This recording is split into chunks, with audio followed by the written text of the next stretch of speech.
everyone, it's Lou Collins and I've got a card making tip for you today, and this is to do with colouring in your stamped images. Now, I've stamped these gorgeous sunflowers along the edge of my card, and now I'm thinking, oh, I've got to get my pencils out, my alcohol pens out, and I've got to spend a long time colouring these in.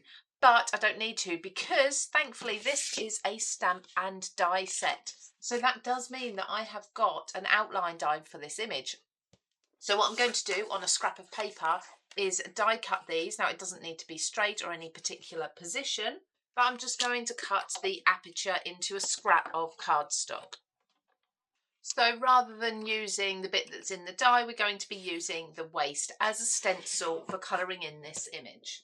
So I'm using my stamping platform, and I've used the magnets to hold down my stencil that I've created. Now, this one does have some leaves also die cut into it, which is part of the design because it's a card shape, but I'm not going to worry about that because I've just basically got the basic shape of the flowers there masked off for me. And I'm going to use my Creative Craft Product stencil brushes just to ink really quickly the areas that I want.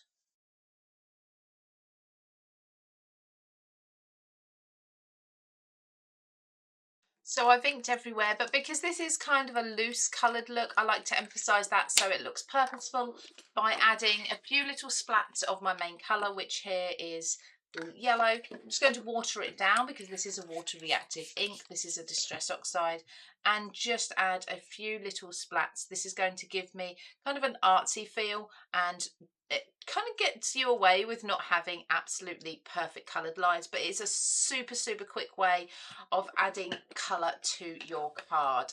There we go. How fun is that? How easy, and nobody's going to guess that you've taken 2 minutes to colour this in. Join me on CraftStash YouTube channel for more tips and tricks like this. I hope to see you again very soon, and don't forget, of course, to subscribe.